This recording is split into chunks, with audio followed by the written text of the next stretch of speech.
இதுவே இந்த விஷயத்த ஒரு பையன் பண்ணியிருந்தான்னு வச்சுக்கோங்களேன், அவனை போட்டு லாக்அப்ல அடி அடி அச்சின்னு அவனை செஞ்சு விட்டுருப்பாங்க போலீஸு. இதுவே அவனுக்கு பேக்ரவுண்ட் இல்லைன்னு வச்சுக்கோங்களேன், இருக்கிற எல்லா கேஸும் போட்டு அவனுக்கு ஆயுள் தண்டனை கொடுத்துருப்பாங்க.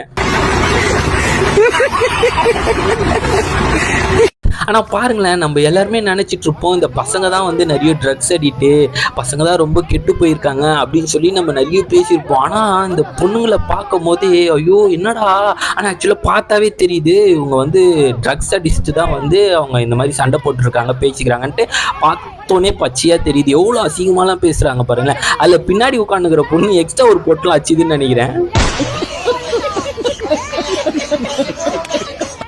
இதில் வேற பேசுறது பாருங்களேன், எங்கள் ஏரியாவில் இருந்தேன்னா நீங்கள்லாம் அவ்வளோதான், எங்கள் ஊரில் இருந்தேன்னா அவ்வளோதான் அப்படின்னு சொல்லி ஒருத்தர் கேட்குறாரு, என்னம்மா உங்கள் ஊர் அப்படின்னு. ஃபாரினா, துபாயா, இந்த மூஞ்சி இன்னும் ஃபாரினர் மாதிரியா இருக்கு.